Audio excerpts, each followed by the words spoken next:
Alright, ladies, gentlemen, and kiddies, big thanks to BMW Motorcycles of North America. And now I'll be test riding the BMW R9T Pure. Basically, this is like an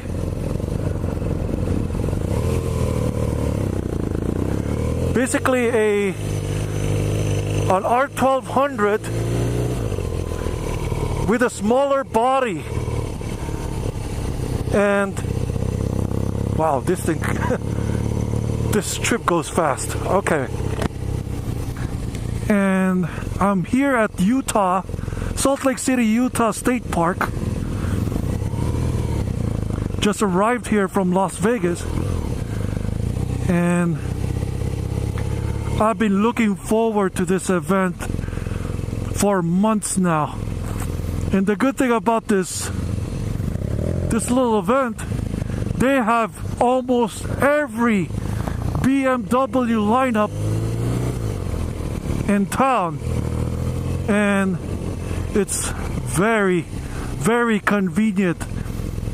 They might have more selections here than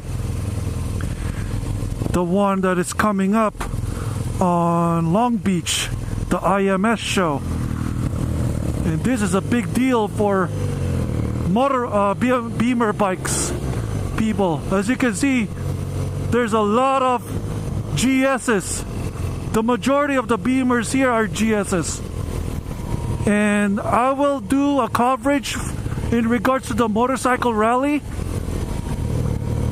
right after in the future, and right now I was just gonna tackle all bikes that I can test ride. And yeah, this is the first episode of my, well, besides of my preview video later before. And now onto the topic now. The R9T Pure.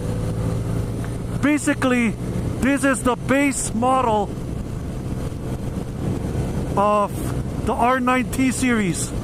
Oh, sounds good. It's one of those retro-tastic bikes that is on the market today, like the XSR900 Yamaha, the Ducati Scrambler series,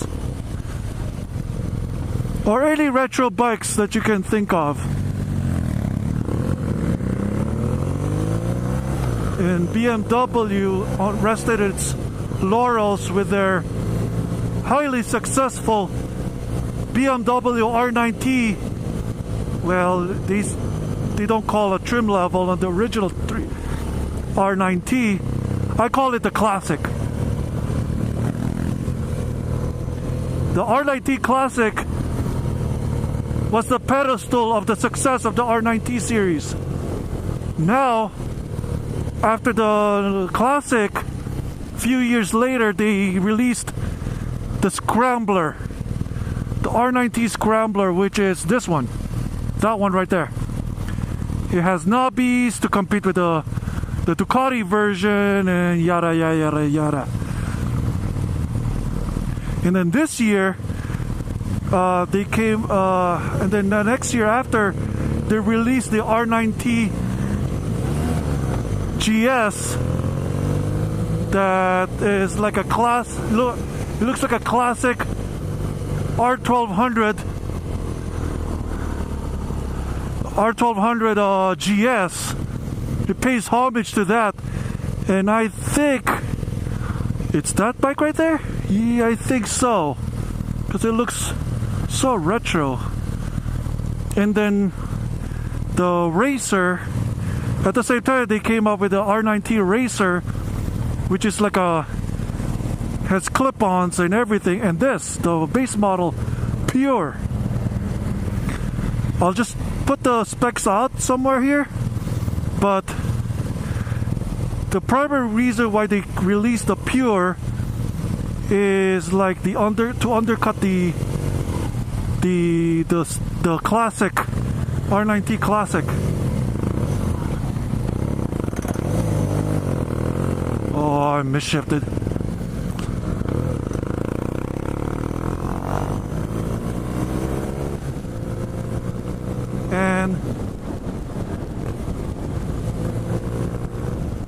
And it's the Pure's main purpose is for the owners to let them customize their bike,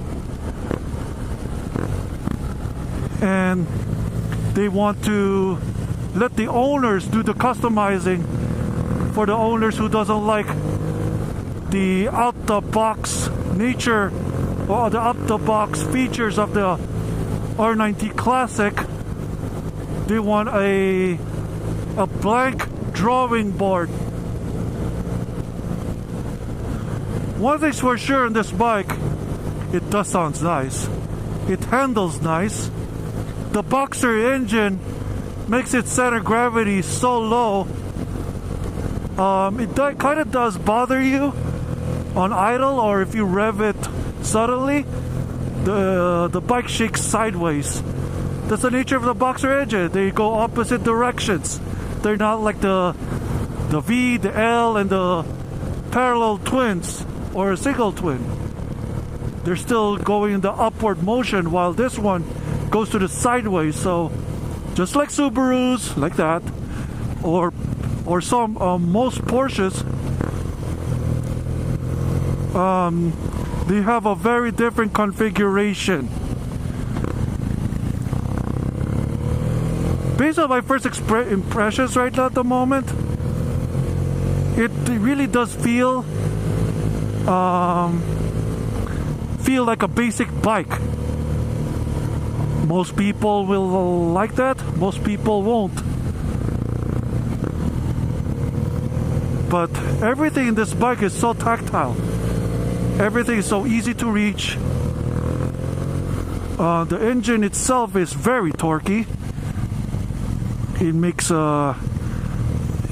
everyday rideability a breeze. And as you can see earlier, I was bogging because I misshifted, because this bike does not have a shift indicator. Wow, flicks really fast. Very good. I like it already. And it doesn't have a shift light indicator. As you can see on the gauge, it's a blank screen. I don't know if that's an aftermarket accessory or whatsoever.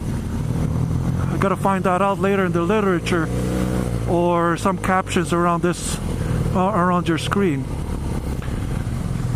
One thing compared to the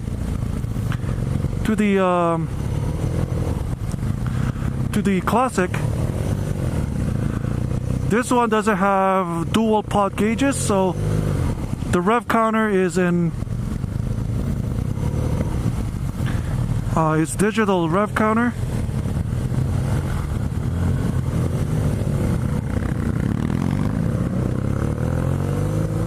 But it does sound good.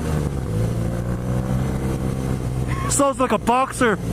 It's like my Subarus back in the day. So we're trying to use some side streets for now, and then after we hit to the red light, I will check its ergonomics on this bike.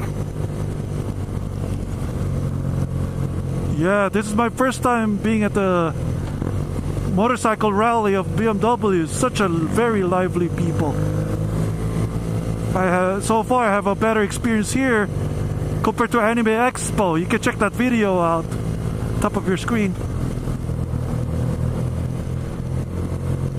Vibe issues, yes, there's some handlebar vibrations, but there's no vibes that's emanating from my butt nor on my legs. It's mostly on the handlebars. Torquey mofo. It's easy to rev match. The engine really sticks out here. She almost got hit by a... Oh, the juicy stuff is here now.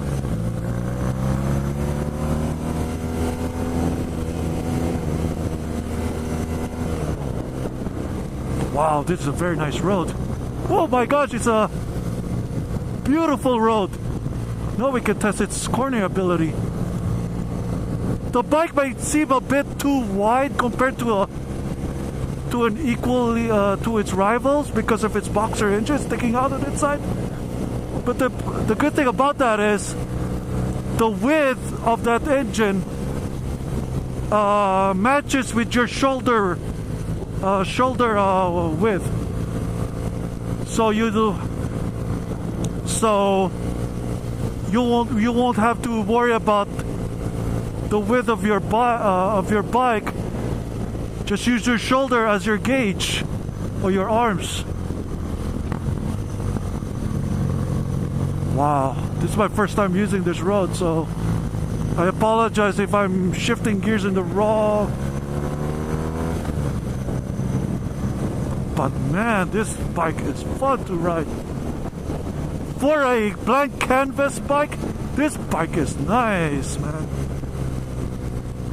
It doesn't throw you over. Every Beamer fan will love this bike. See, it flicks so fast. It's like a FZ09, but a little bit more responsive. Sure, it's not an all-ins front forks like the Classic does, but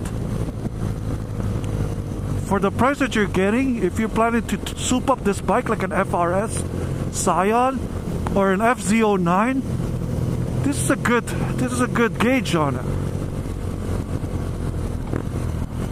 A lot of firefighters up there.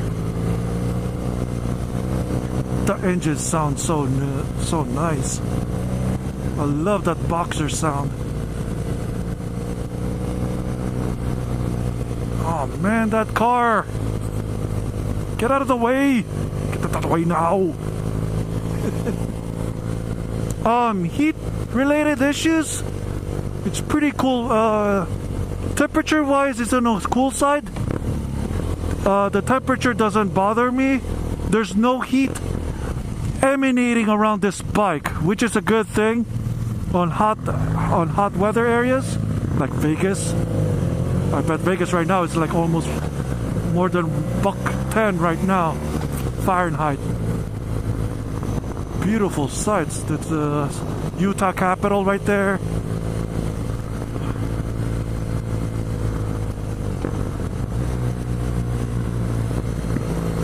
Very nice bike. Yeah, the handlebars is a little bit too vibey for my taste.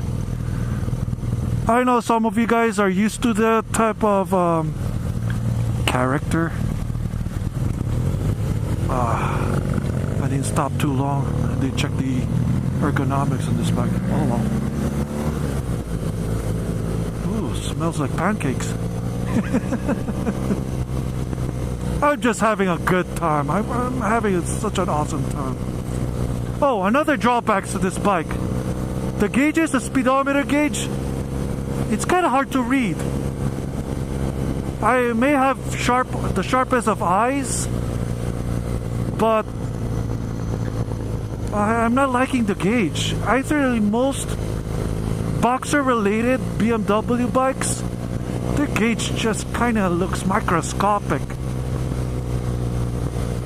And I don't know, BMW hasn't addressed that. I'd rather have a digital speedometer than a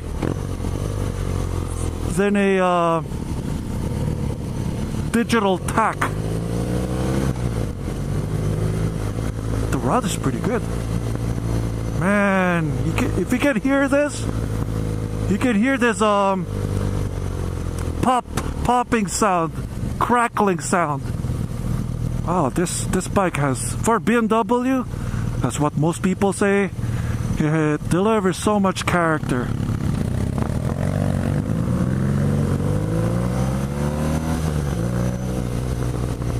Wow.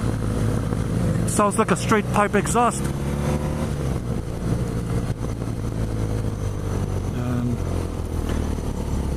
And, comfort wise,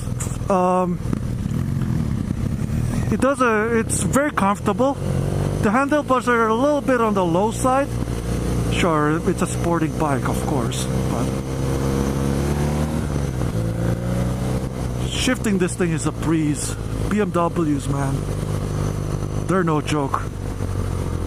Just like their cars, their bikes are no joke.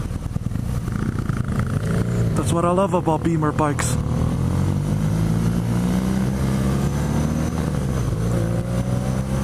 Yeah.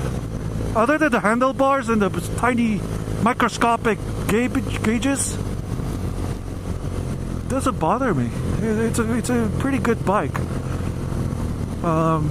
It's a bike that you can flick around town, as you can see right now. It's easy to rev match, especially for a beginner like me. I don't know how can I change the gauges, but all I can see is the odometer. I don't think that this bike has a tachometer. Oops. Oh, stiff suspension. It is stiff suspension. It has a multifunction screen, but it doesn't have a tach. Yeah, I checked it out already. And it's a comfy bike to ride by yourself. It's a bike to enjoy and for you to customize to your liking, whatever you want it to be.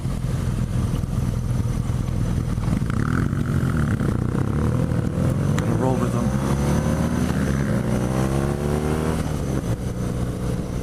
Sounds nice. The engine is just delicious. Delicious bike. Sure, it may not be perfect, but hey, it's a blank canvas bike. Man, he doesn't like bikes. It's not me, it's my guide. On low revs, that where the handlebars don't vibrate too much.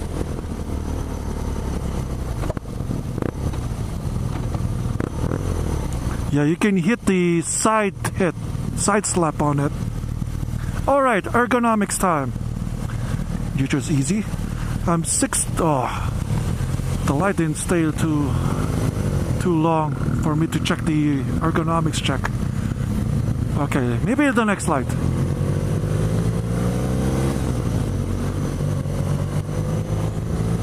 That's a bummer. I want to check its ergonomics to show you guys on how I look like in this bike. Lots of Beamers. I've never seen so many Beamer bikes in one setting.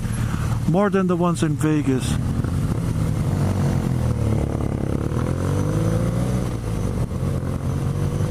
Oh, we're almost here now. Damn it.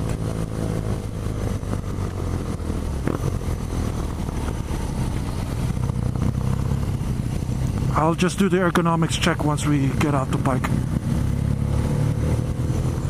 The lights here are not like Vegas. That takes forever on red. The lights here are pretty fast and smart. Smarter than the ones in Vegas. Basically almost on par to LA. Low speed capability, of course, that's what you expect. So easy. It's like I'm riding a Grom. A Honda Grom or the Kawasaki Z150. So easy. You just have to gauge its size. That's pretty much it.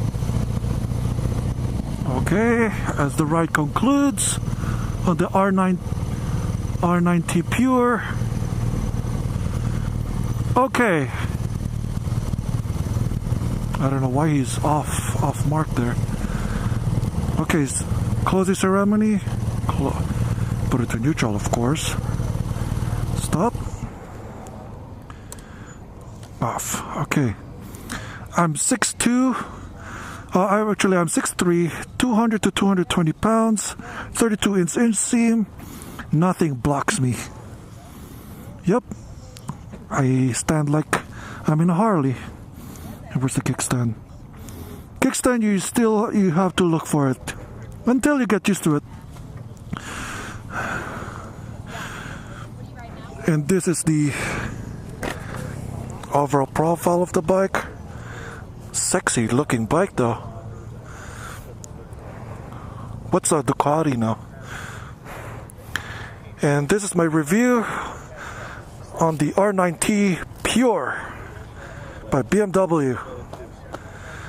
See you later.